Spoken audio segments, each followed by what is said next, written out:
Olá, muito bom dia, prezado ouvinte. Graça e paz. Muito bom podermos ter esse tempo que Deus nos concede e levar o nosso coração a meditar na palavra de Deus. Palavra esta que sempre é viva, eficaz, é penetrante e ela nos transforma, ela trabalha no nosso íntimo e nos leva a conhecer mais do propósito e da vontade de Deus. Muito bom ter a sua companhia e desfrutarmos esse tempo que Deus nos concede para levar o nosso coração a entender o propósito e a vontade de Deus. Sou o pastor Wilson, da Primeira Igreja Batista de Marechal Cândido Rondão, e fico muito honrado e feliz em poder estar juntamente com você neste tempo e que Deus nos abençoe. Temos falado sobre o combate aos gigantes da nossa alma. E esses gigantes são inúmeros e que querem tirar a nossa paz, querem tirar a nossa alegria, o nosso bem-estar e nos afastar do propósito do Senhor. Falamos já sobre o combate da solidão, do medo, da procrastinação, da depressão, do desânimo, da ansiedade, da impaciência, da inveja, da culpa e tantos outros. E hoje vamos falar sobre o gigante da timidez. E eu quero usar o texto de Romanos 10, o verso 9 ao 11, que diz assim: Se você confessar com a sua boca que Jesus é Senhor e crer em seu coração que Deus o ressuscitou dentre os mortos, será salvo. Pois com o coração se crê para a justiça e com a boca se confessa para a salvação. Como diz a Escritura, todo o que nele confia jamais será envergonhado. Amado ouvinte, o sentimento de apreensão ao se aproximar de estranhos, ao ter que falar em público ou ao entrar num ambiente cheio de gente ou mesmo encarar uma determinada situação completamente nova é comum e muitas vezes normal, mas pode se tornar uma experiência dolorosa para quem se deixa dominar pela timidez, pela vergonha ou até pelo sentimento de inferioridade. Essas emoções descontroladas podem, pouco a pouco, tornar o indivíduo incapaz, abrindo portas para transtornos de ansiedade, como fobia social e ataques de pânico. A timidez é uma emoção dolorosa e pode ter em sua raiz algo como consciência de culpa, vergonha por alguma deficiência, ou uma impropriedade, ou até o perfeccionismo. Quando alguém tem consciência de alguma culpa, é porque agiu ou está agindo contra a consciência. É o medo de ser flagrado no erro, pois sabe que poderá ser punido ou humilhado. Então, é vergonha daquilo que fez ou está fazendo. E por isso, então, se retrai, fica no seu cantinho e procura não se expor. Ou outros ainda por alguma deficiência. Alguém que acha que possui, qualquer deficiência física ou uma deficiência de condicionamento, e aí vem o medo de ser rejeitado ou até de ser motivo de chacota. Ou ainda uma impropriedade, alguém que se veste ou se porta de forma inadequada, seja por falta de condição financeira ou social, seja por desinformação. De novo, é o medo de ser rejeitado ou de ser ridicularizado. Mas também tem a questão do perfeccionismo, alguém que vive em constante insatisfação com o seu desempenho e dúvida sobre a qualidade do seu trabalho. É o medo de não ser reconhecido ou aprovado. Então, meus amados, a timidez, ela está enraizada no medo de se expor, ser de alguma forma punido, preterido, humilhado, rejeitado ou ridicularizado. É o medo de não ser reconhecido ou aprovado pelos homens. Enquanto a timidez dificulta a exposição pública do indivíduo, o tal complexo de inferioridade dificulta a compreensão adequada que o indivíduo deve ter de si mesmo, forçando-o a fugir de deveres, responsabilidades, desafios e de dificuldades.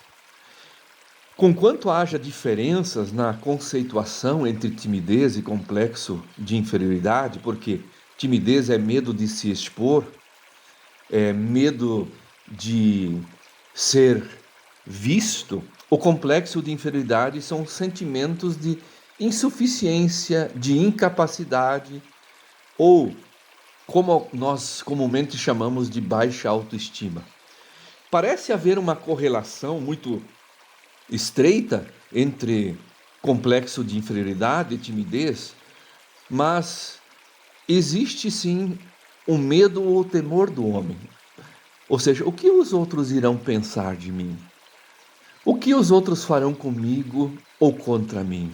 E se eu não conseguir, o que será de mim? Confesso que para muitos isso é uma escravidão.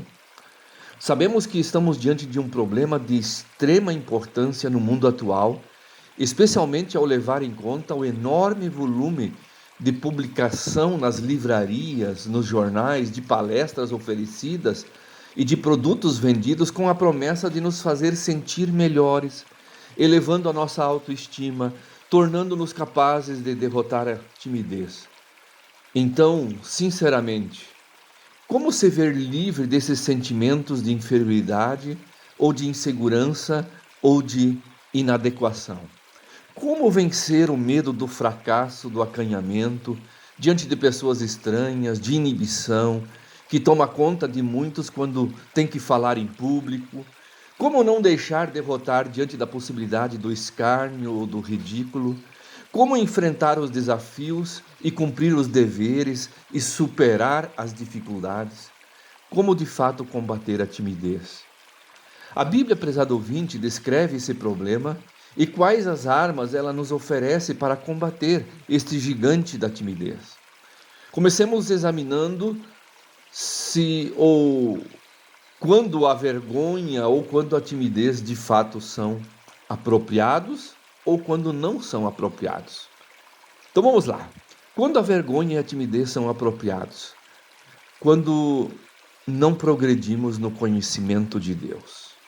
Paulo falando em 1 Coríntios 15:34, como justos, recuperem o bom senso e parem de pecar, pois alguns há que não têm conhecimento de Deus. Digo isto para a vergonha de vocês.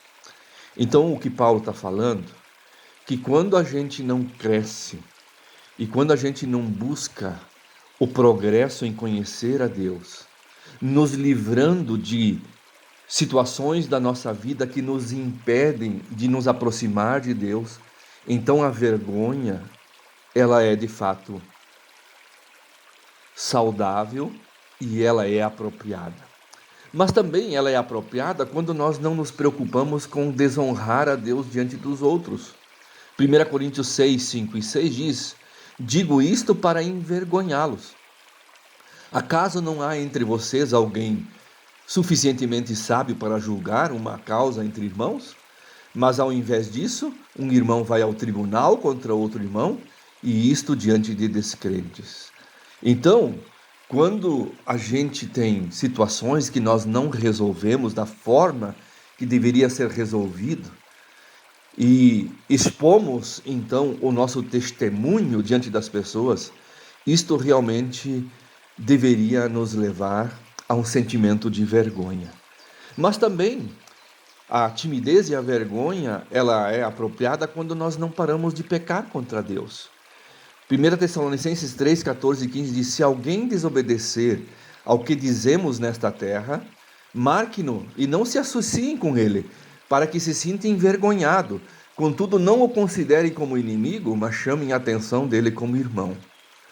Tenhamos sim vergonha de não crescer no conhecimento de Deus, de desonrar a Deus diante dos homens, por causa da nossa falta de testemunho, de viver verdadeiramente dentro do propósito de Deus, e de não parar de pecar contra Deus.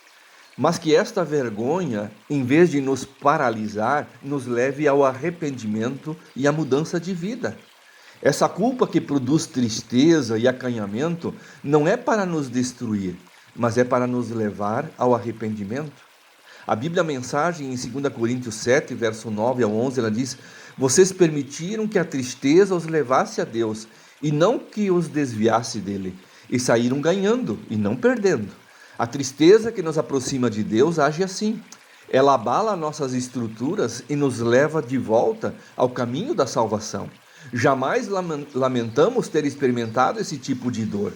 Mas quem permite que a tristeza o desvie de Deus, vive cheio de remorsos, que podem levá-lo a um estado terminal. Agora digam-me, não são maravilhosos os caminhos que a tristeza toma para nos aproximar de Deus? Vocês estão mais vivos, mais cuidadosos, mais sensíveis, mais reverentes, mais humanos, mais apaixonados, mais responsáveis? Por qualquer ângulo, o resultado foi maior pureza de coração. Veja, prezado ouvinte, sim, há lugar para a vergonha e a timidez, isto é, quando a consciência nos acusa de estarmos pecando contra Deus. Devemos, nessas horas, nos arrepender e mudar, buscar a graça de Jesus, exercitando a fé para a glória de Deus e para o nosso próprio bem.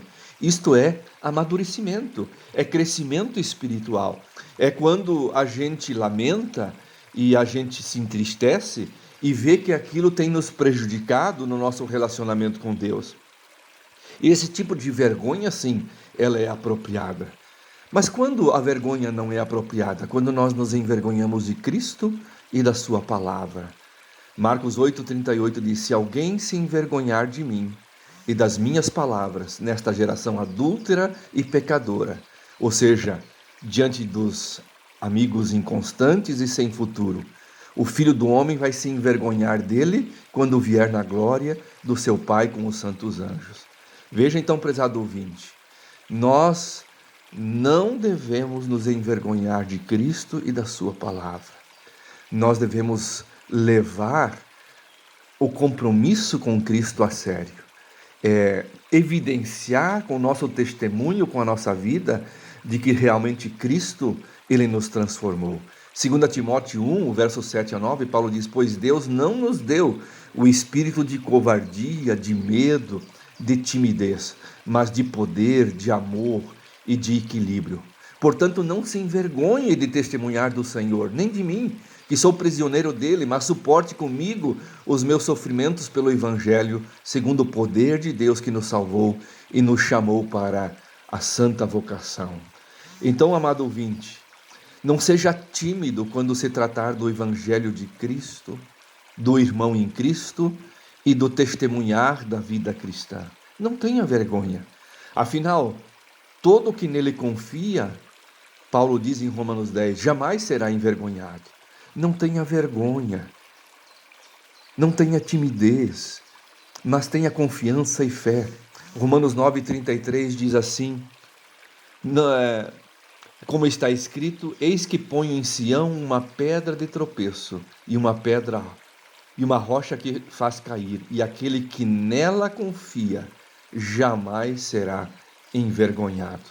Que nós possamos realmente evidenciar, através da nossa vida, o confessar Jesus e com alegria evidenciar com o nosso viver, com as nossas atitudes, o que Cristo tem feito em nós e testemunhar da sua graça, da sua bondade e da sua misericórdia. Que Deus abençoe esta palavra no meu e no seu coração. Amém.